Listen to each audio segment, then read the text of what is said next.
Hey, good morning, everyone, and welcome to this week's episode of Question Pro's Fireside Chats.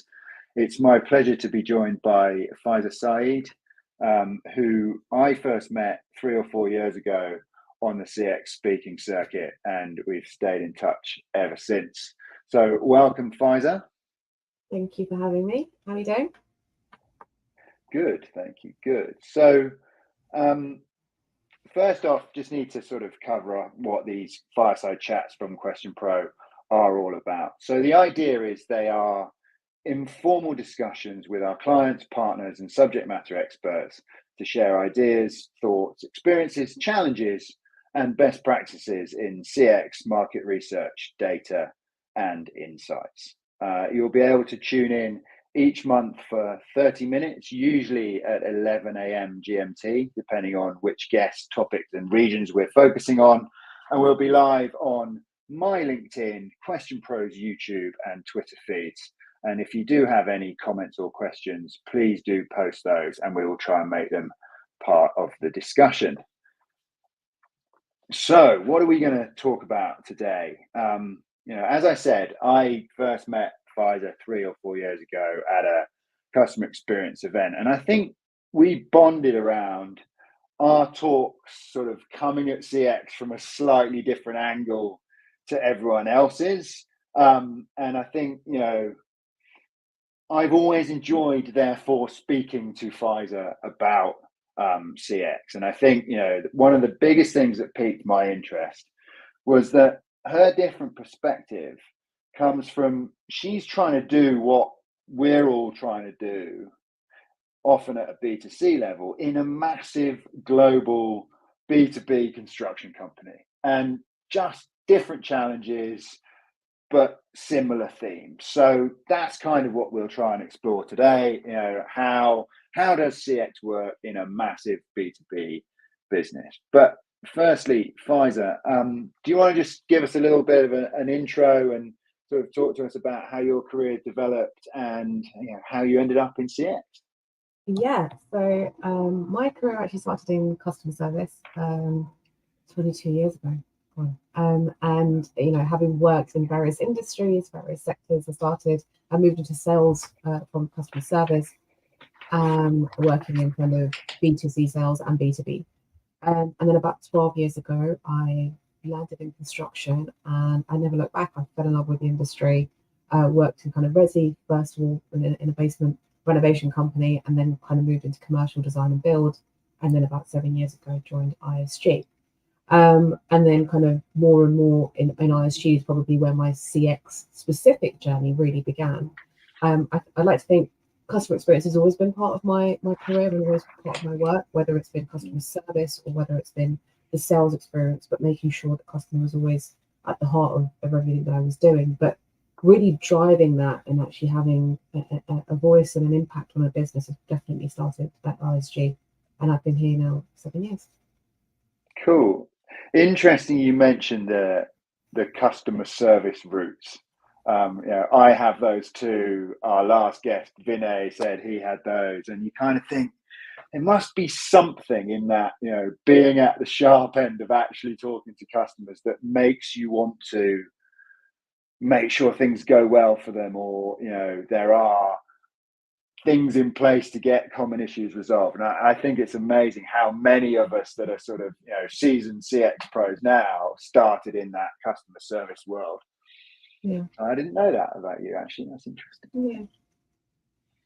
I think from like you said about the CX customer service thing is that I think when you start in customer service, you're so conscious about doing the right thing and making sure you're delivering in a certain way. And I think as you go further and further on in your career, and whether you move into sales or whether you move into operation, that customer element, that customer lens just stays with you and becomes sharper and sharper. Yeah. Great. So we spoke a little bit about the B2B challenges there in my intro, and my experience is pretty much all B2C, right? And I think about mapping journeys. How can I do a voice of the customer program, listen to customers send surveys, have the customer service interactions that I can look at. And I think about your world and what you've told me, and you kind of, you got $1 billion customer with a building that's being built for them that might take 5 or 7 years or something like that. And I guess you can't just send those guys a survey, right? No, you can't. I mean, I think whether the customer is spending, $500,000 or whether they're spending multiple millions with us, I think the nature of the customer is the reason why we can't just send a digital survey and say, can you tell us what your experience is and how you measure your interaction with ISG? I think what makes us different from B2C, or quite unique, I think, is the hyper-personalization of each journey. And what I mean by that is that because of the length of the journey and the uniqueness of the customer expectations, beyond the basic level of actually building a building or fitting out a space, the customer's expectations of what they need and their understanding of that construction journey varies.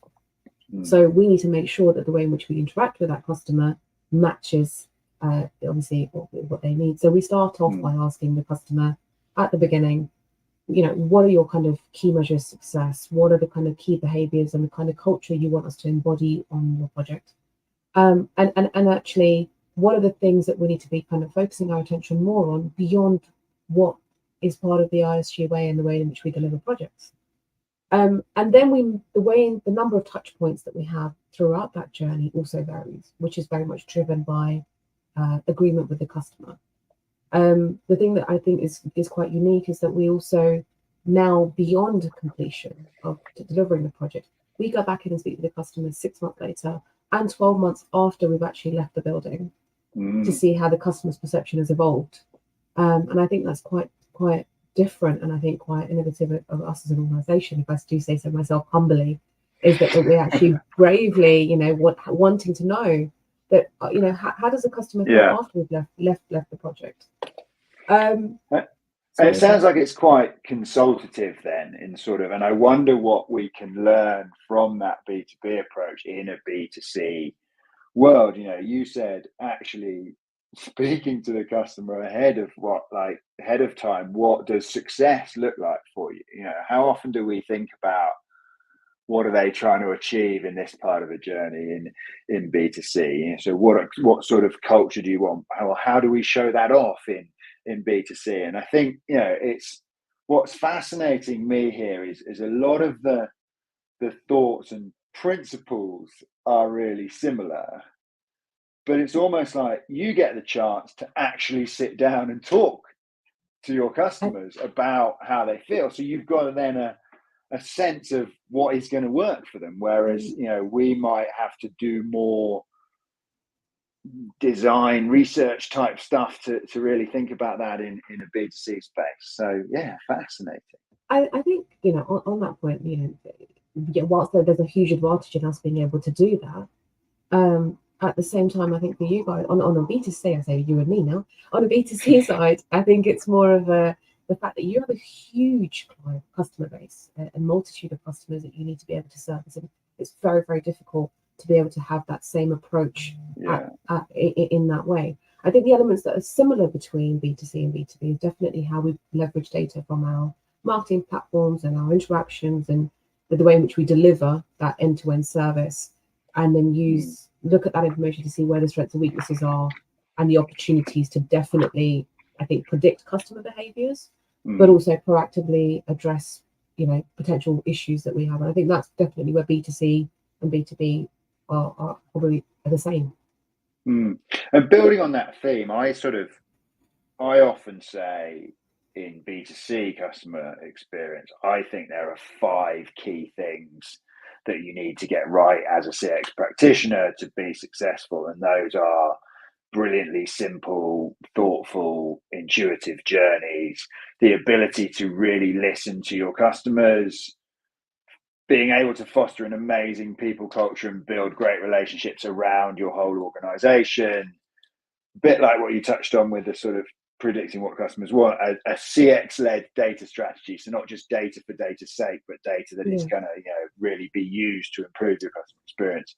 and the ability to demonstrate value. Do those sort of 5 things resonate with you in that they're quite similar? And I think that's at the highest level it probably is, isn't it? Yeah, absolutely. And I think that like you said, that at the highest level definitely it is. But then being able to adapt, flex, and personalize that depending on the type of customer, the type of project, and also the country in which that project is being delivered. Yeah, brilliant. And to that end, we've talked before, you've kind of set up your own program, kind of built your own stuff, and have got a almost now critically acclaimed framework that you've built. Can you tell me a little bit more about that? Definitely, not something that we've built up in terms of the framework. We haven't built ourselves, absolutely not. But there is the Customer Service Excellence Accreditation, which is a national standard for the put together by the UK government. It was actually introduced by the Cabinet Office in 2008, I want to say, and it was intended to promote a customer-focused culture within the public sector, and which is now starting to build out to the private sector too. The CSC ensures that organisations put customers at the heart of everything they do, and it splits over 5 categories. So it's customer insight, organisation culture, information and access, delivery, timeliness and quality of service. And there's about 57 elements in this framework that are kind of grouped in those 5 categories. It's an independent audit. And they basically come in and I look at every aspect of your customer experience program or approach or initiative within the business. And it's looking at every aspect from customer service, as I mentioned, but it also includes customer journey mapping, how you manage complaints, your first contact resolution, data protection, social responsibility, engaging with the community, innovation, and so on and so forth. What I really liked about having gone through this accreditation and what I felt was really authentic about it is that not only are they coming in and talking to myself and my team to make sure that we are doing what we said we are, and that we can evidence it, but they also speak to our independently internal customers. So they'll speak to different departments and colleagues to see what their level of understanding is. They'll speak to our supply chain. They spoke to our independently to our customers. And then it goes away to a panel and the decision comes back. And, I can proudly say that we have been accredited. So we now do have the CSE accreditation. Amazing. I guess there's probably no better way to sort of illustrate the value you bring within the organization. I think sometimes, I've certainly felt in my career, you may think you're doing some great things, but it's one of those CX challenges that it can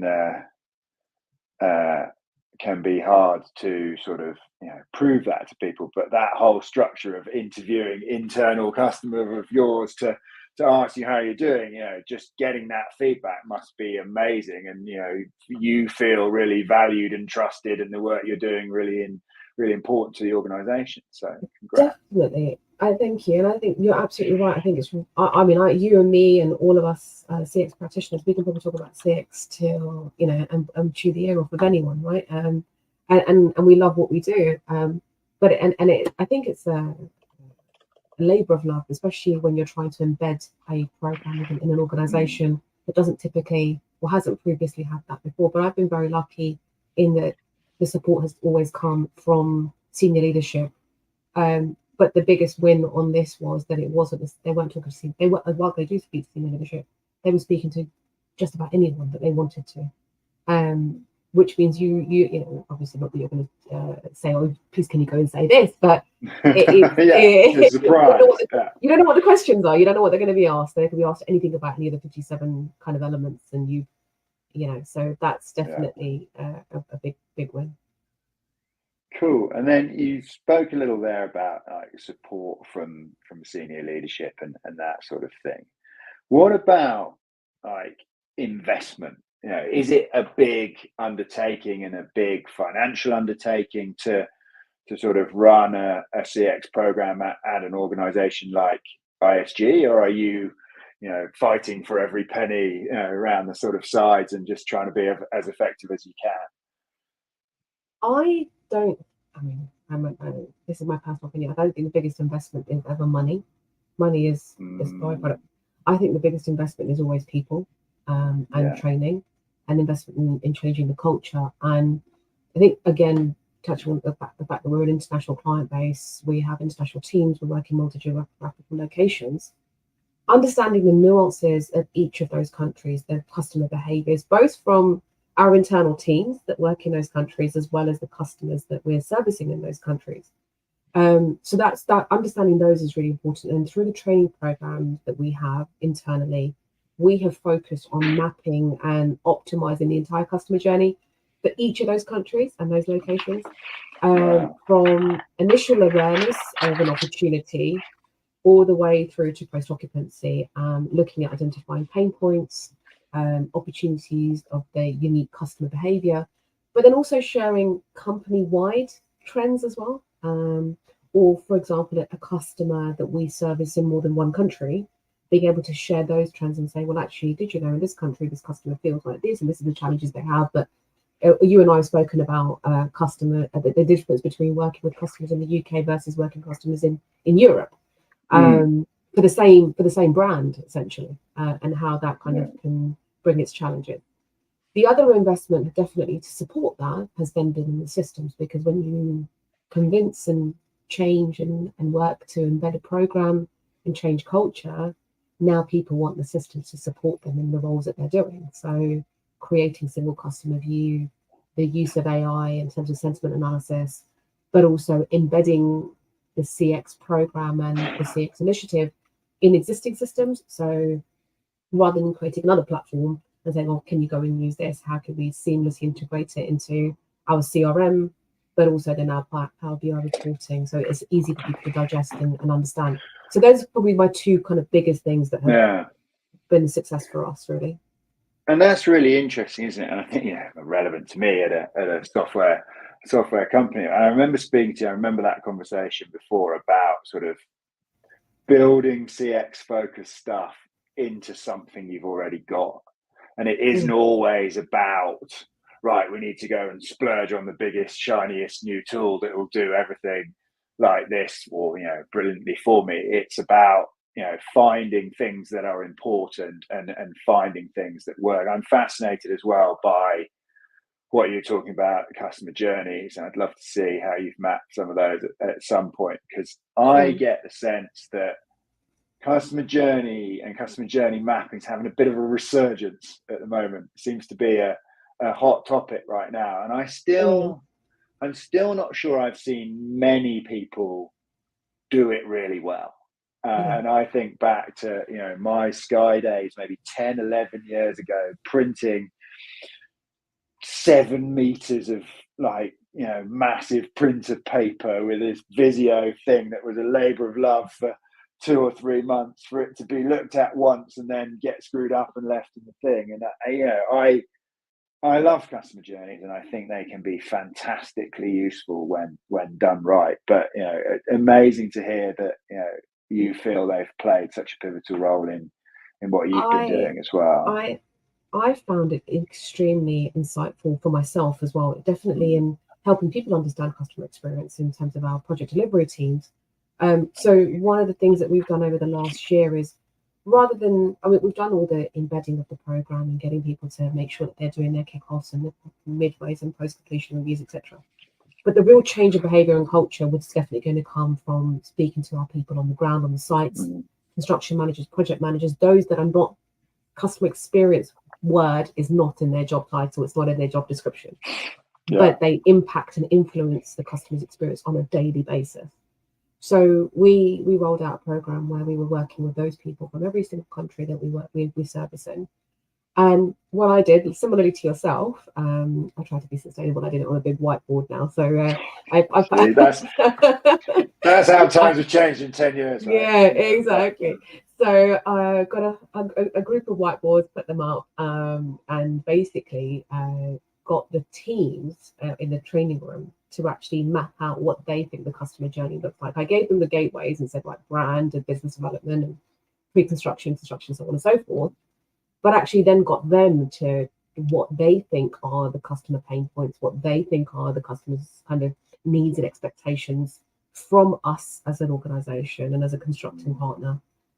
And actually, it was really interesting where they thought the challenges were versus what the data says, but also equally where we thought as customer experience analysts or kind of sitting holistically across everything, saying where we think the trends are or where we think the areas of importance are, and actually versus what they think are really impactful, and then bringing that together.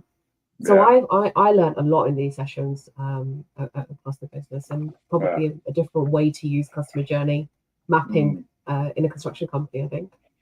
But key thing there, where are the misalignments? Where is the, not shared views of things that are going to help, and how can we collaborate and bring it together? I read a research paper by the Aberdeen group yesterday, just while we're talking about customer journeys. Companies with a proper customer journey program experience year-over-year growth that includes 18 times faster average sales cycles, 56% more cross-sell and upsell revenue, and 5 times greater revenue from customer referrals. I hadn't seen anybody put that sort of numbers on it before, and the sort of, I've always been a fan of the bringing teams together, breaking down silo type interactions, but seeing that as well, I mean, this stuff we got to be spreading the word, Faiza, I reckon. Yeah, no, absolutely. Like, if we speak about from in terms of metrics for us, not that I have those to hand, but I'm happy to share them, is that if the increase in customer engagement internally, so the adoption of the CX program and understanding of customer experience and the benefit that they have as a tool in their toolkit to deliver for projects, the increase in that percentage internally year on year has then subsequently improved our customer satisfaction percentage year on year, has then improved our repeat business percentage year on year, and also improved our NPS score year on year. So I definitely, I don't know what our stats are off the top of my head, but definitely. No, but coming back to that fifth point of what's important, being able to demonstrate the value of what you're doing, it sounds like you've got it nailed right there. Yeah. Cool. So more sort of traditional question, I guess, as we get closer to the end. Biggest challenges for B2B customer experience practitioners, in your opinion, either this year or just, historically, or, what do you think? Since COVID and beyond, the world is like BC and A. It's like you say world before COVID and after COVID.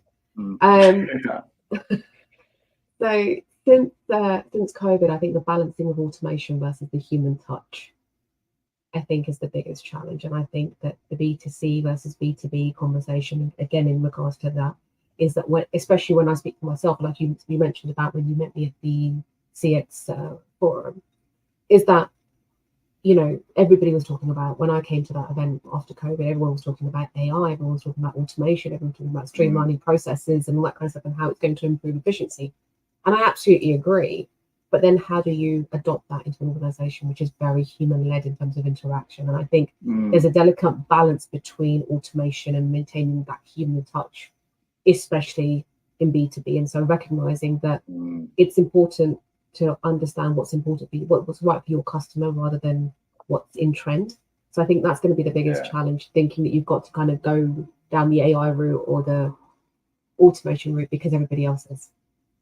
So I think that's going to be a big challenge for people. And I think actually probably, at least for a couple of years, the power of AI, or the real benefit of AI, will be helping us crunch data and pull stuff together rather than actually fully automate what's going out to our customers. I'm still a little bit skeptical of that, but I thinking, we did Question Pro did a CX trends guide for 2024, published in January, and one of the topics was around AI and what it's going to do, and this was one of the pullouts that AI's ability to just process stuff for you quicker than you could ever imagine is going to really help customer experience practitioners in understanding what their customers are feeling and things like Yeah. that. So going back to the customer, it's just made me think of it. Going back to the customer journey point, I kind of have this slightly out there dream that you could map a journey. AI could build a conversational analytics model based on what you've mapped that sort of says this is how customers will talk about what your steps are. It could then listen to all of your customer interactions, pull out the right things in the right place on the journey, and the journey becomes a dashboard as well. Kind of like jumping ahead, but I think those large language models and their ability to process data quickly just opens up so much. When you've developed that, do let me know. I'd love to see it. Okay, cool. I will keep you posted. Brilliant. Sounds like a plan. All right, so that was challenges, and it's kind of got us into innovation as well. I've just sort of humored myself with my wacky dream, but what innovation do you think is going to have the biggest impact on either you or B2B customer experience this year? Probably AI again. Probably AI. Yeah, again, do you know what? I it's funny, right? Because I when you asked me about the challenge question, I didn't want to talk about data and privacy, and because I feel like that is we are all thinking about that from the cyber protection point of view. And then when I thought about the innovation question, again, I thought about, okay, well, it's going to be AI and VR and all that kind of stuff. And then I think it's important to remember that customer experience is not about individual innovations, but about cohesive and positive journey across all touch points. And I think the biggest impact will come from companies that effectively combine these and other trends to deliver a seamless, personalized, and trustworthy experience that meets the ever-evolving needs of our customers, whether it's B2B or B2C. Love that. Cohesion. Making it all work together for a customer. Yeah. I think that's probably a good place to wrap it up, isn't it? Faiza, thank you so much. It's been an absolute pleasure speaking to you on here today, and lovely to see you as always. And so thank you also to our audience. Thanks for tuning in. And next one of these will be towards the end of March, Thursday, the 28th of March.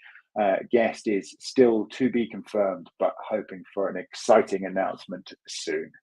Thanks, everybody. Bye-bye. Thank you.